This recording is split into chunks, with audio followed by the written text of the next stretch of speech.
खलीफा के हम हैं खलीफा हमारा, वो दिल है हमारा आका हमारा, हमारा हमारा खलीफा हमारा, वो दिल है हमारा आका हमारा, वो दिल है हमारा आका हमारा। Bismillahirrahmanirrahim. Assalamu alaikum wa rahmatullahi wa barakatuhu and welcome back to This Week with Huzur. This week We are with Huzur honored to অনুষ্ঠানে present আপনাদের পুনরায় highlights স্বাগত from two জানাচ্ছি। আজ আমরা দুটি mulaqats, মোলাকাতের one with নির্বাচিত Khuddam অংশ members from উপস্থাপন করতে Canada পেরে and the সম্মানিত other বোধ with করছি। the একটি হলো delegation কানাডার of খোদ্দামদের Ansar সাথে from এবং the USA. অন্যটি হলো মার্কিন যুক্তরাষ্ট্রের begin আনসারের একটি with Sunday's প্রতিনিধি mulaqat, দলের সাথে আমরা where রবিবারের Hazrat মোলাকাত দিয়ে Khalifatul শুরু Masih, করছি, যেখানে Aidullah হযরত Ta'ala খলিফাতুল মসিহ Nasir খামেস al-Aziz আইদুল্লাহ bin Nasir graciously Aziz met with armed একান্ত members দয়া from পরবশ Majlis হয়ে Khuddam মজলিস খুদামুল al-Ahmadiyya, আহমদিয়া Canada. কানাডার আমেলার সদস্যদের সাথে সাক্ষাৎ করেন।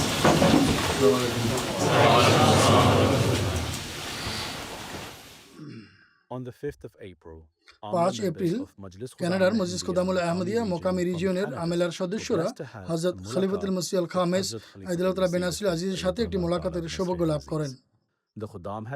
মোলাকাতের উদ্দেশ্যে খোদ্দামরা বিশেষভাবে সফর করে এসেছেন। এটি ইসলামাবাদে অনুষ্ঠিত হয়েছিল।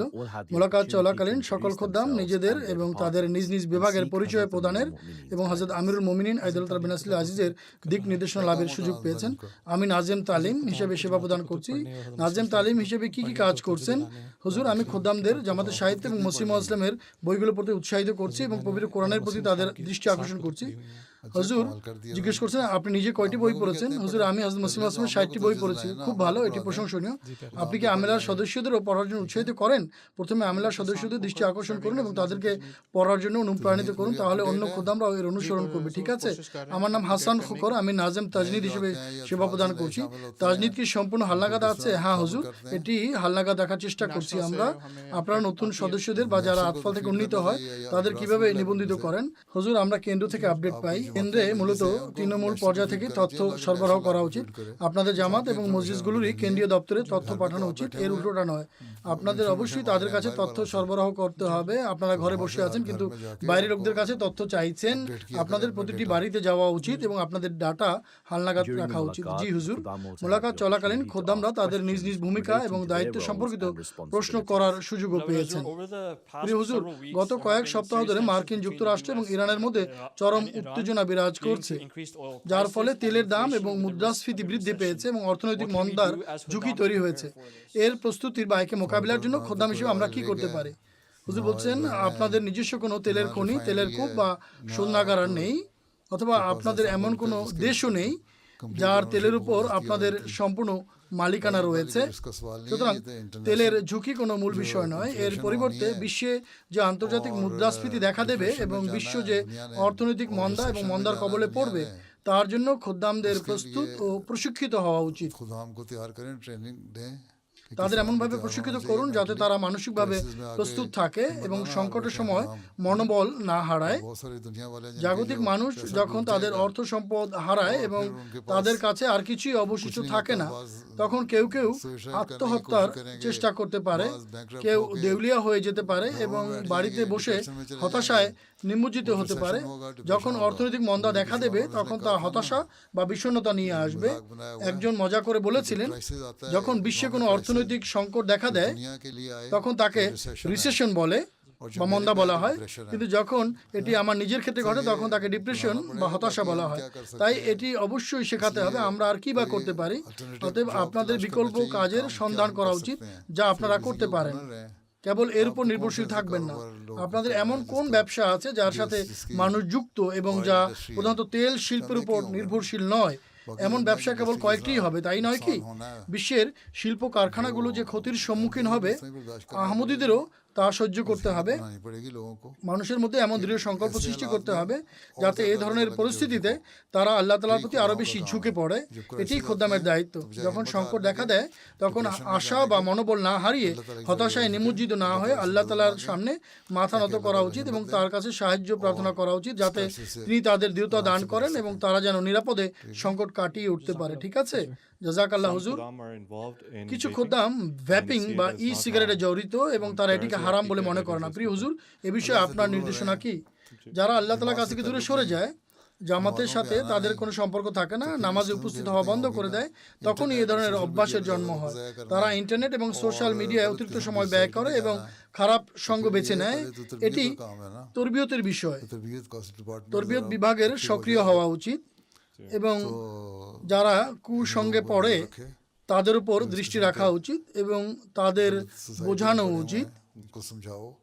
তাদের ঘৃণা করার পরিবর্তে তাদের আরও কাছে টেনে আনার চেষ্টা করুন। যাদের ঈমান মজবুত তাদের উৎসাহিত করুন যেন তারা এদের সাথে বন্ধুত্বপূর্ণ সম্পর্ক গড়ে তোলে, যাতে তারা এদের সংশোধন করতে পারে। এগুলোই হলো পদ্ধতি। আপনারা এসব নীতিমালা প্রণয়ন করেছেন, সেগুলো অনুসরণ করুন এবং ভালো ফলাফলের উদ্দেশ্যে কাজ চালিয়ে যান। কিছু যুবক সম্প্রতি 18 বছর বয়সে পদার্পণ করে যোগ্য হয়ে উঠেছে এবং এখন তাদের দায়িত্ব দেওয়া যেতে পারে। তাদেরকে এমনকি ভালো কাজের জন্য অন্যান্য শহরে পাঠানো যেতে পারে অথবা অন্যদেরকে এখানে আপনাদের কাছে নিয়ে আসা যেতে পারে। আর সংশোধন কেবল তারই করা সম্ভব যে নিজে সংশোধিত হতে চায়। যে ব্যক্তি নিজেকে পরিবর্তন করতে চায় না তাকে বাধ্য করা যায় না, যদি না আইন ভ্যাপিংকে নিষিদ্ধ করে। আপনারা কি কেবল একটি নির্দিষ্ট বয়সে পৌঁছানোর পরেই ভ্যাপ করতে পারেন, নাকি আপনার শৈশব থেকে বা যে কোনো বয়স থেকে ভ্যাপ করতে পারেন? হুজুর, কানাডার আইন অনুযায়ী 19 বছর বয়সে ভ্যাপ করা যায়। সেই বয়সের আগে সন্তানদের সঠিক দিক নির্দেশনা দেওয়া উচিত এবং তাদের উপর আপনাদের দৃষ্টি রাখা উচিত। প্রায়শই পিতামাতা এবং পারিবারিক সমস্যার কারণে এই সমস্যাগুলো দেখা দেয়। অতএব এটিও তরবিয়ত বিভাগের জন্য একটি কাজ। জামাত, খুদামুল আহমদিয়া, আনসারুল্লাহ এবং লাজনার তরবিয়ত বা দের দায়িত্ব বা নৈতিক প্রশিক্ষণ দেওয়ার দায়িত্ব। যখন এসব সংগঠন একত্রে সমন্বয় করে কাজ করবে, কেবল তখনই প্রকৃত অগ্রগতি অর্জন সম্ভব। ঠিক আছে হুজুর, আমার প্রশ্ন হলো, মহানবী সাল্লাল্লাহু আলাইহি ওয়াসাল্লাম বলেছেন এই জগৎ মুমিনদের জন্য একটি কারাগার এবং অবিশ্বাসীদের জন্য একটি জান্নাত। খোদ্দাম হিসেবে এই কারাগার আমাদের জন্য কি অর্থ বহন করে এবং আমরা কিভাবে এই জগৎকে জান্নাত হিসেবে দেখা থেকে বিরত থাকতে পারি? হুজুর বলেন, দুনিয়া মুমিনদের জন্য একটি কারাগার। এর অর্থ হলো তাকে অবশ্যই এই দুনিয়ার অতিরিক্ত বিলাসিতা থেকে বিরত থাকতে হবে। এটি অনেকটা এমন যেন কাউকে জেলে রাখা হয়েছে। পবিত্র কোরআনেও বলা হয়েছে যে মৃত্যুর পর শেষ বিচারের দিনে দুই দলের মানুষ থাকবে। যারা এই দুনিয়ায় সুখে জীবনযাপন করেছে তারা পরকালে অসুবিধার সম্মুখীন হবে, আর যারা এই পার্থিব জগতে অসুবিধার সম্মুখীন হয়েছে তারা পরকালে সুখ স্বাচ্ছন্দ্য লাভ করবে। যারা আল্লাহ তাআলার আনুগত্য করে, তার আদেশ মেনে চলে এবং তার ইবাদত করে, তাদের সম্পর্কে আল্লাহ তাআলা বলেন, আলা বিযিক্রিল্লাহি তাতমাইন্নুল কুলুব। আমার স্মরণ, আমার ইবাদত, সৎকর্ম করা এবং উত্তম নৈতিকতা প্রদর্শন করা মানুষের হৃদয়ে প্রশান্তি নিয়ে আসে। বাস্তবতা হলো কারাগার হচ্ছে দুনিয়ার একটি দৃষ্টিভঙ্গি বা উপলব্ধি মাত্র।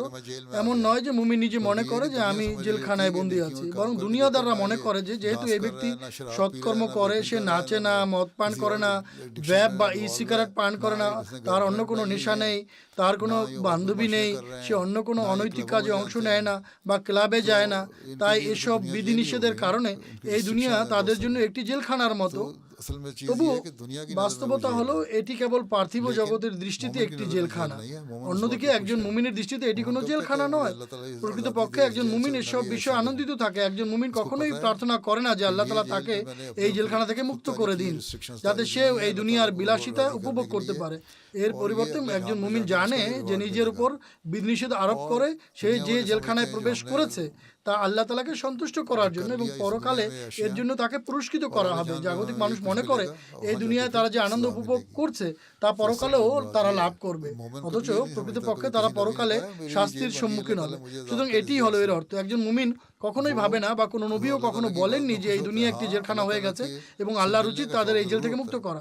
একজন মুমিন আল্লাহ তাআলার ইবাদতের মাঝে আনন্দ খুঁজে পায়। বস্তুত তারা আল্লাহ তাআলার সাথে সাক্ষাতের জন্য ব্যাকুল থাকে। ঠিক যেমন মহানবী সাল্লাল্লাহু আলাইহি ওয়াসাল্লাম তার মৃত্যুর সময় বলেছিলেন, আল্লাহ তাআলা হলেন আমার শ্রেষ্ঠ বন্ধু, আমার সাথী, আমি তার কাছে যেতে চাই। এই যুগে মসিহ মাউদ আলাইহিস সালাতু ওয়াস সালাম বলেছেন, যেমনটা পুণ্যবান লোকেরা বলে থাকে যে আল্লাহ আমাদের ক্ষমা এবং শুভ পরিণতি দান করুন।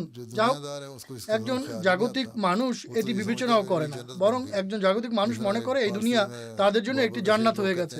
বাবরের একটি ফার্সি পংক্তি রয়েছে যা মানুষ উদ্ধৃত করে থাকে, হে বাবর, উপভোগ করো, কারণ তুমি এই দুনিয়া আর ফিরে পাবে না।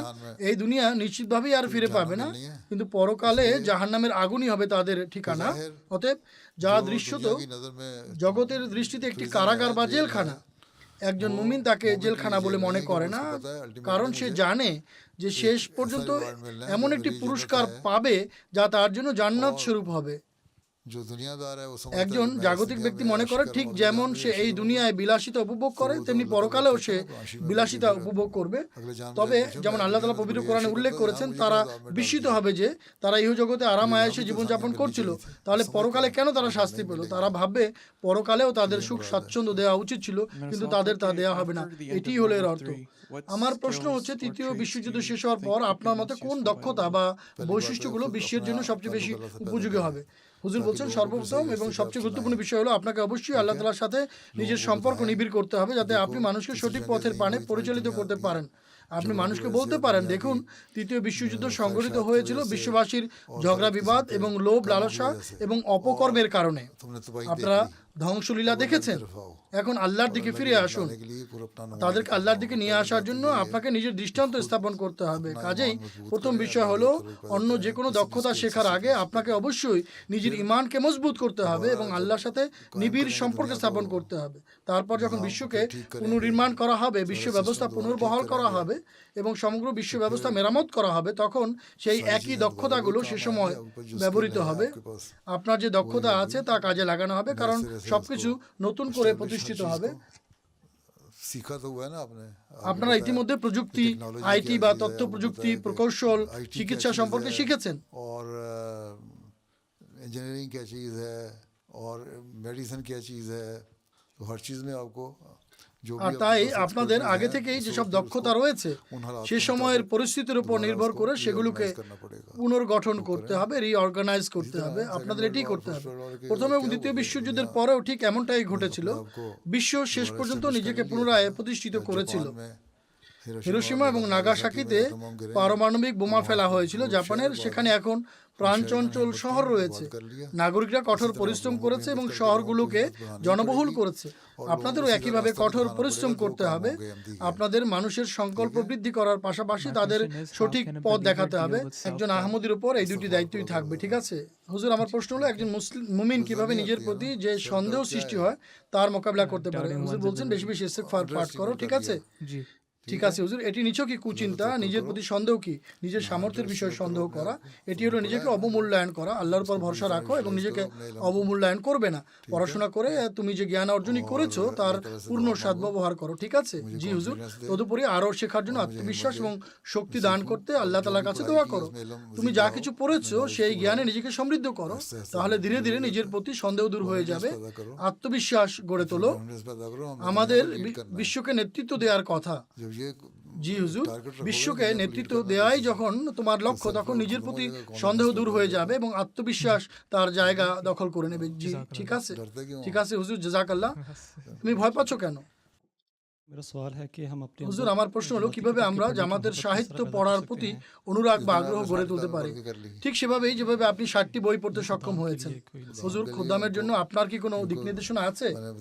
আমি খোদ্দামদের বলেছি যুবকদের আগ্রহী করে এমন ছোট ছোট বিষয়গুলো বেছে নিতে এবং আপনাদের ওয়েবসাইট এবং সামাজিক যোগাযোগ মাধ্যমে মসিহ মউদ আলাইহিসসালাতু ওয়াস সালামের প্রাসঙ্গিক উদ্ধৃতি, কোরআনের আয়াত এবং হাদিস শেয়ার করতে। এমনটি করার মাধ্যমে আপনারা তাদের আগ্রহ বৃদ্ধি করতে পারবেন। তারপর আরও বিস্তারিত জানানোর জন্য আপনারা 1 থেকে 2 মিনিটের ছোট ছোট উদ্ধৃতি পাঠাতে পারেন এবং সেই উদ্ধৃতিটি কোন বই থেকে নেওয়া হয়েছে তাও তাদের বলে দিতে পারেন। জামাত ইতিমধ্যে এসেন্স অফ ইসলাম এর 5 বা 6টি খণ্ড প্রকাশ করেছে, যেগুলোতে বিভিন্ন বিষয় বা টপিকস রয়েছে। আপনারা বিভিন্ন মানুষকে এতে সংকলিত বিষয়গুলো সম্পর্কে জানাতে পারেন। আপনারা সেখান থেকে উদ্ধৃতি বের করে পর্যায়ক্রমে সোশ্যাল মিডিয়ায় পোস্ট করতে পারেন। এগুলো প্রতিনিয়ত প্রচার করতে থাকুন। বিষয়গুলো মূল্যায়ন করুন এবং মানুষের কাছ থেকে মতামত বা ফিডব্যাক নিন যে তারা কোন বিষয়ে আগ্রহী, তারা কী ধরনের বিষয় নিয়ে চিন্তা করছে, সমসাময়িক সমস্যাগুলো কি এবং সেগুলোর ব্যাপারে আমাদের সমাধান কি। ঠিক আছে, সেই বিষয়গুলো সম্পর্কে জামাত, কোরআন এবং হাদিসের অবস্থান এবং শিক্ষা কি, उससे फिर इनका এর इंटरेस्ट মাধ্যমে ধর্মের প্রতি তাদের আগ্রহ বৃদ্ধি পাবে, আগ্রহ সৃষ্টি হবে। যতক্ষণ না আপনারা তাদের আগ্রহী করে তুলছেন ততক্ষণ তাদের কোনো প্রেরণা থাকবে না, আগ্রহ থাকবে না। মতামত নিন, ফিডব্যাক সংগ্রহ করাও প্রয়োজন যাতে আপনারা সেই অনুযায়ী পরিকল্পনা এবং কৌশল নির্ধারণ করতে পারেন। ঠিক আছে, এই দুনিয়ায় কোনো উল্লেখযোগ্য কিছু অর্জন করতে এবং কৌশল নির্ধারণ করতে হলে আপনাদের অবশ্যই তথ্য সংগ্রহ করতে হবে। সুতরাং আপনাদের প্রতিটি স্তরে মতামত সংগ্রহ করা উচিত। সামাজিক বিজ্ঞানের বিষয়ে সমাজ বিজ্ঞানীরা তথ্য বা ডাটা সংগ্রহ করে থাকেন। সরকার এবং অন্যান্য প্রতিষ্ঠানের এমন বিভাগ রয়েছে। ঠিক আছে, এমনকি কোনো কোম্পানি যদি একটি বিস্কুট তৈরি করতে চায় তবে তারা বিভিন্ন অঞ্চল থেকে তথ্য সংগ্রহ করে এটি নিশ্চিত হওয়ার জন্য যে শিশুরা কোন স্বাদ পছন্দ করে, প্রাপ্ত বয়স্করা কোন স্বাদ পছন্দ করে এবং মানুষ সাধারণত কোন ধরনের বিস্কুট পছন্দ করে। এরপর তারা বিজ্ঞাপনও দেয়। তাদের যে ঘাটতি থাকুক না কেন তা তাদের বিজ্ঞাপনের মাধ্যমে পূরণ করা হয়। তারপর তারা তাদের পণ্য বাজারে ছাড়ে এবং মানুষ তা ক্রয় করে। একইভাবে আপনাদেরও এই পন্থা অনুযায়ী কাজ করা উচিত এবং মানুষের মধ্যে কিভাবে এই আগ্রহ গড়ে তোলা যায় তা খুঁজে বের করা উচিত। জি হুজুর। মোলাকাত শেষে সকল খোদ্দাম হযরত আমিরুল মুমিনিন আইদাল বিন আসলে আজিজের সাথে ছবি তোলার এবং উপহার স্বরূপ কলম লাভ করার সুযোগ লাভ করে। আপনারা ন্যাশনাল বা জাতীয় আমেলার সাথে যে বিষয়গুলো নিয়ে আলোচনা করেন সেগুলো মোকামি রিজনের আমেলার জন্যও প্রযোজ্য। আপনারা কি তাদের সাথে এগুলো শেয়ার করেন? ইনশাল্লাহ আমি তাদের সাথে এটি শেয়ার করবো হুজুর। আপনাদের দায়িত্ব পালন করতে থাকুন এবং আপনাদের যে আচরণবিধি কোড অফ কন্ডাক্ট দেওয়া হয়েছে তা মেনে চলুন।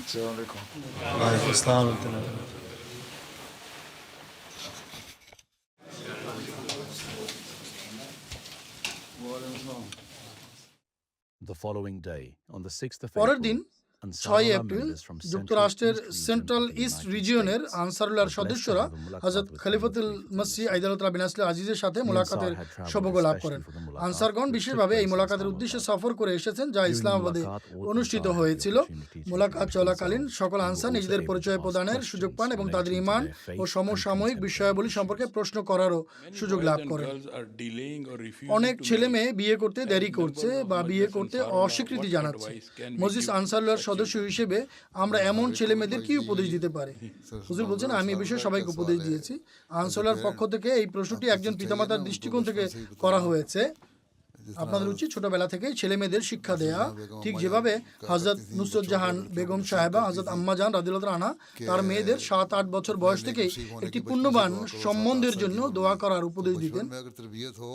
পিতামাতা যদি ছোটবেলা থেকেই ছেলে মেয়েদের নৈতিক তরবিয়ত প্রদান করেন তাহলে তারা নিজেদের দায়িত্ব অনুধাবন করতে পারে এবং এর জন্য দোয়াও করে।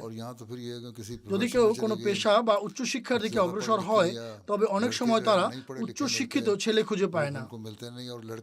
অন্যদিকে ছেলেদের নিজস্ব কিছু ভিন্ন ধর্মী চাহিদা থাকে এবং অতিরিক্ত স্বাধীনতার কারণে তারা অনেক মেয়েকেই পছন্দ করতে চায় না। আনসারুল্লাহর উচিত তাদের নিজ নিজ বাড়িতে নৈতিক তরবিয়ত প্রদান করা। খুদ্দামুল আহমদিয়া থেকে এটি আরম্ভ করুন, এরপর আনসারদেরও তরবিয়ত প্রদান করুন যাতে তারা নিজেদের প্রকৃত দায়িত্ব সম্পর্কে সচেতন হয়। ঠিক আছে, এই কারণে মার্কজের পক্ষ থেকে বিভিন্ন জামাতে একাধিক সেক্রেটারির ইস্তানাতাও নিয়োগ দেওয়া হয়েছে। এছাড়া ইস্তানা কমিটিও রয়েছে যার অন্তর্ভুক্ত রয়েছেন আনসারুল্লাহ, লাজনা, খুদ্দাম এবং জামাতের সেক্রেটারি বৃন্দ। যদি তারা সবাই মিলেমিশে পারস্পরিক সহযোগিতা এবং সমন্বয়ের ভিত্তিতে একটি সম্মিলিত প্রচেষ্টার সাথে কাজ করে তাহলে আপনারা অনেক বড় কাজ সম্পন্ন করতে পারবেন।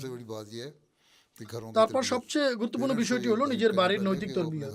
আপনাদের উচিত পিতামাতাদের পথ নির্দেশনা দেয়া যাতে তারা তাদের ছেলেমেয়েদের অল্প বয়সী বিষয়টি অনুধাবন করতে সাহায্য করে। এখানে ছেলেমেয়েরা এমন উন্মুক্ত স্বাধীন পরিবেশে কলেজে এবং বিশ্ববিদ্যালয়ে পড়াশোনা করতে যায়। পিতামাতারা নিজেদের বাড়ির কাজ এবং জীবিকা অর্জনে ব্যস্ত থাকেন, তারা তাদের ছেলেমেয়েদের সাথে সময় কাটাতে পারেন না।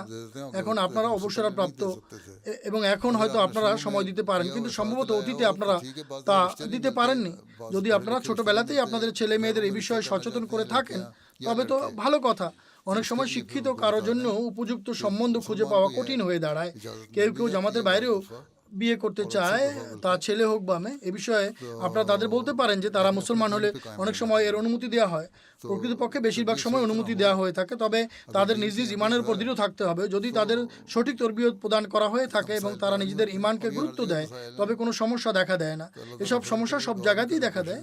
আল্লাহ তাআলা কৃপা করুন, এই জন্য দোয়া করুন, কাজ করুন, কেননা এটি আনসারুল্লাহর অন্যতম একটি দায়িত্ব।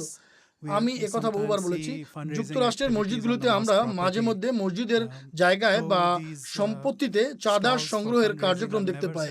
যদিও চাঁদা সংগ্রহের এই স্টলগুলো কখনোই মসজিদের মূল নামাজের স্থানে বসানো হয় না, কিন্তু প্রায়শই এবং বিশেষ করে শীতের মাসগুলোতে চাঁদা সংগ্রহের এই স্টলগুলো মসজিদের সীমানার ভেতরে থাকা অতিরিক্ত নামাজের জায়গা এবং হল রুমগুলোতে বসানো হয়, যেখানে নামাজের হলরুম রয়েছে, যা বিশেষভাবে মসজিদ হিসেবেই নির্মিত। সেখানে যদি আপনারা এটি করেন তবে তা অনুচিত।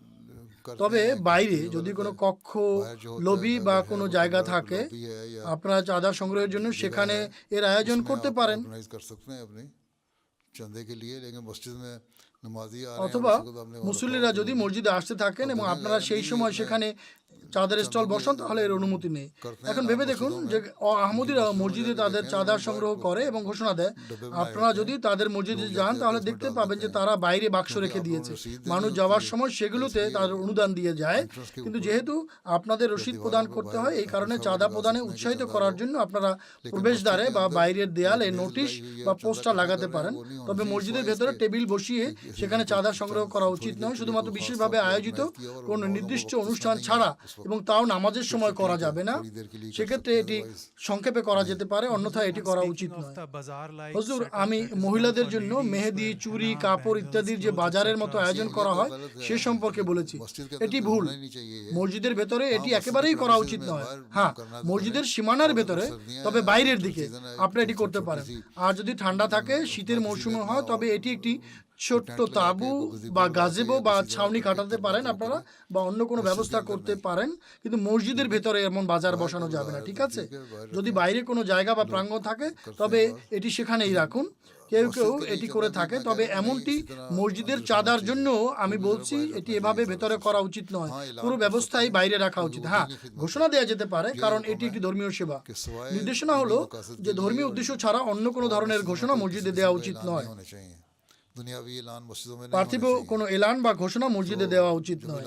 তাই যদি ঘোষণারই অনুমতি না থাকে তাহলে সেখানে ব্যবসা পরিচালনা করাও বৈধ নয়, ঠিক আছে? হুজুর, যেহেতু এশীয় পটভূমির অনেক আনসারীর তেমন কোনো শখ নেই, অবসরের পর সময় কাটানোর সর্বোত্তম উপায় সম্পর্কে আপনার উপদেশ কি? হুজুর বলছেন, নিশ্চয়ই প্রত্যেকেরই কোনো না কোনো আগ্রহের বিষয় থাকে, তাই না? প্রথমত আপনারা আসলে অবসর নেন না। এমনকি 80 বছর বয়সেও তারা বলে যে যতদিন হাঁটু ঠিক আছে ততদিন তারা কাজ করবে। আমি তাকে বলেছিলাম, ডাক্তার সাহেব, আমার হাঁটু কাজ করছে না। কাজেই হাঁটু যখন অকেজো হয়ে গেল, কেবল তখনই তিনি কাজ করা বন্ধ করলেন। অন্যথায় আপনারা কাজ করতেই থাকেন। আমেরিকাতে আপনারা অবসর নেওয়ার কথা ভাবতেও পারেন না। আমরা সেখানে দেখেছি কেউ অবসর নেয় না, কারণ এখানকার মতো সেখানে সোশ্যাল বা সামাজিক সহায়তা পাওয়া যায় না, ঠিক আছে?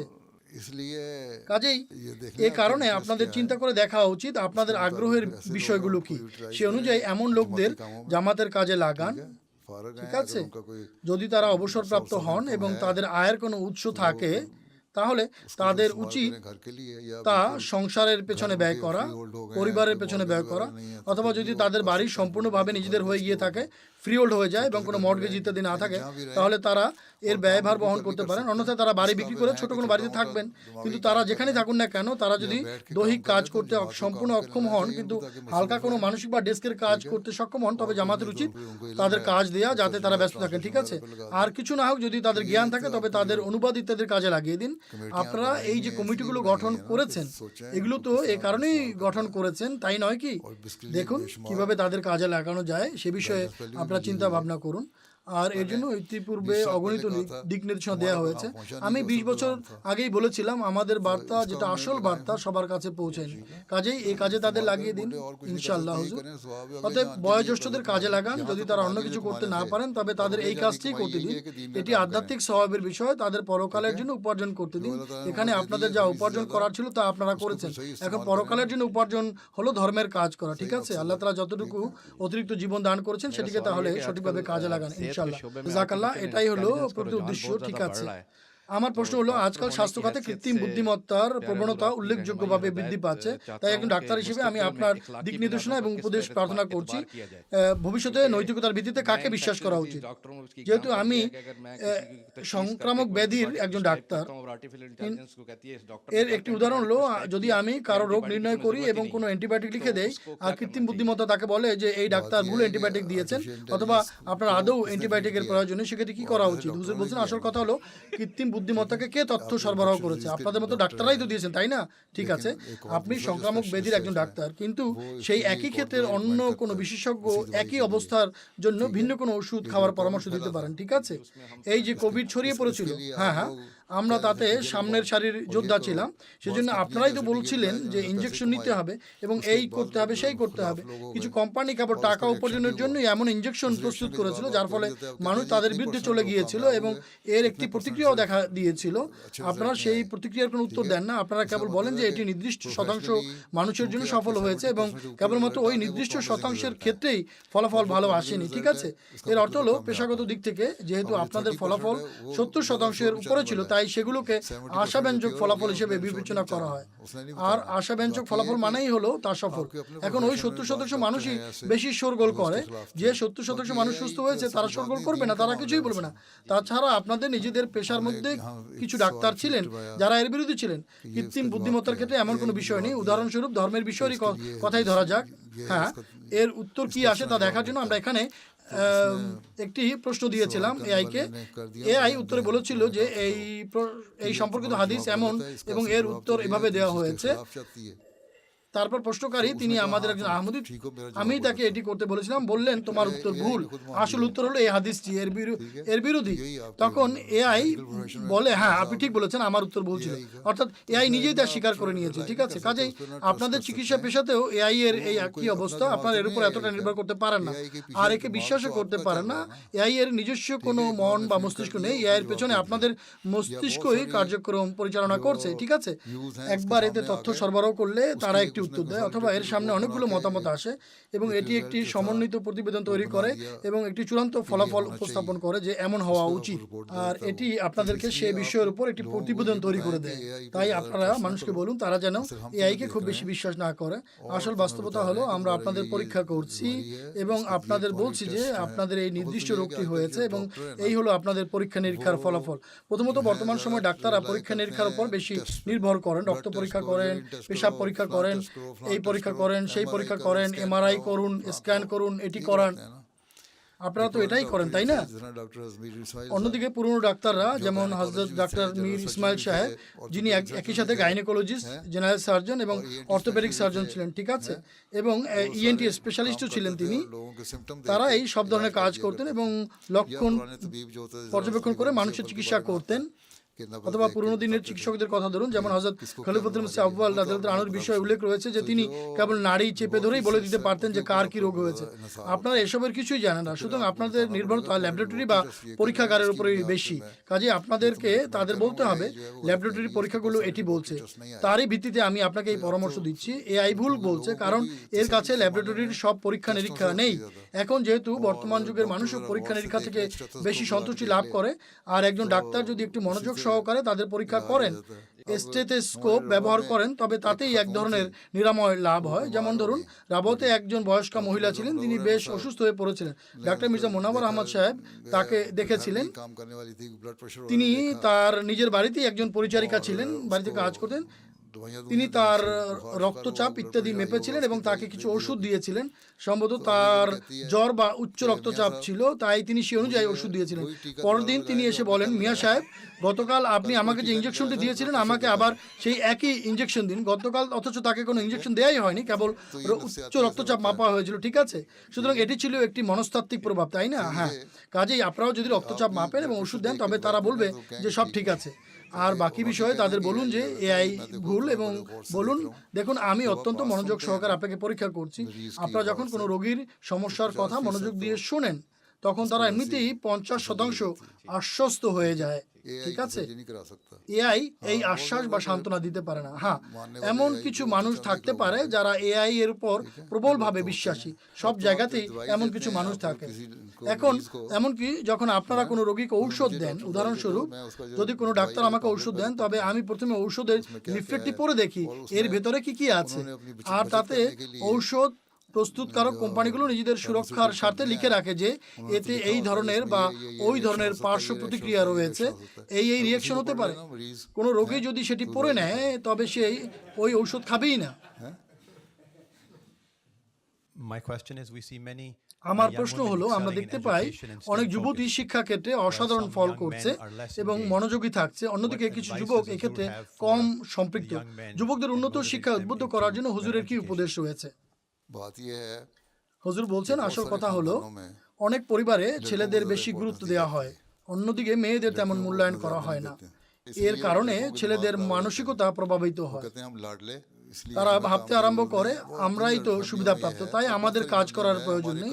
যেসব পরিবারে এমনটি ঘটে, এবং আমাদের সংস্কৃতিতে এমন অনেক পরিবার রয়েছে, এটি হয়তো ইউরোপীয় সংস্কৃতিতে ততটা সাধারণ নয়, কিন্তু আমাদের সমাজে অনেক বেশি পাওয়া যায়। বিশেষ করে পাকিস্তানি সাংস্কৃতিক প্রেক্ষাপটে প্রায়শই এমনটা ঘটে থাকে। মেয়েরা সাধারণত কঠোর পরিশ্রম করে এবং পড়াশোনা করে, কারণ তারা বোঝে যে তাদের নিজেদের ভবিষ্যৎ নিজেদেরই গড়তে হবে। ঠিক আছে, অন্যদিকে ছেলেদের প্রায়শই অতিরিক্ত আদর যত্নে বড় করা হয়।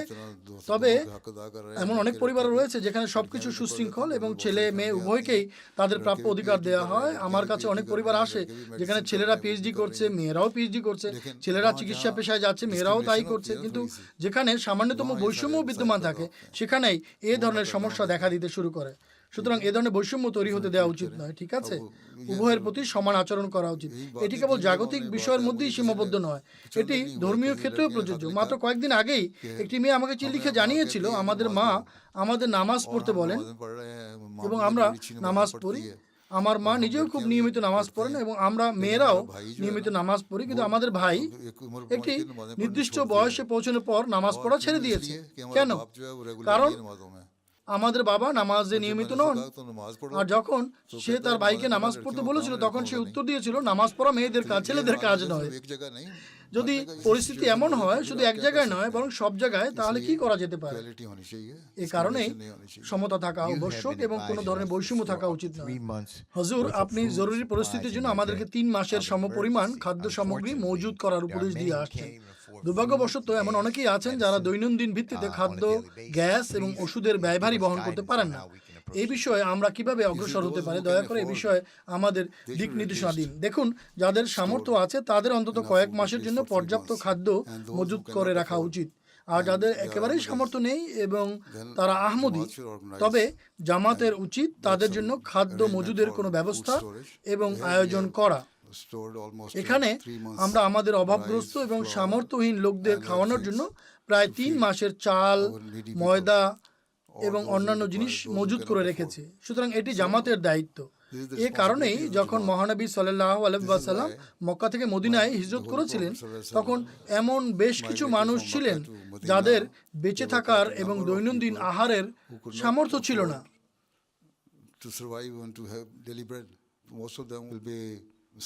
তাদের বেশিরভাগই ক্ষুধার্ত অবস্থায় ঘুমাতে যেতেন। তখন মহানবী সাল্লাল্লাহু আলাইহি ওয়াসাল্লাম নির্দেশ দেন যে ভ্রাতৃত্বের একটি ব্যবস্থা থাকা উচিত, মুখাওয়াত বা ভ্রাতৃত্বের ব্যবস্থা করা উচিত।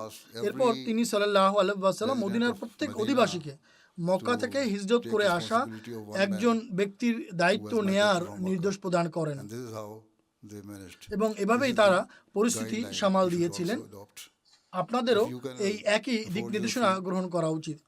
আপনি যদি আপনার খাদ্যের ব্যয়ভার বহন করতে পারেন, আপনি 3 মাসের খাদ্য মজুত করতে পারেন, তবে আপনি অন্তত আপনার প্রতিবেশীকে, আপনার ভাইকে 15 দিন বা 15 দিনের খাদ্য সরবরাহ করতে পারেন এবং এই ব্যক্তিরও আপনাকে সাহায্য করা উচিত। কাজে এভাবে আপনারা যদি এসব জিনিস সংগ্রহ করে রাখেন তবে এর সম্মিলিত ফলাফল দাঁড়াবে যে তাদের কাছে 3 মাসের খাদ্য মজুদ থাকবে।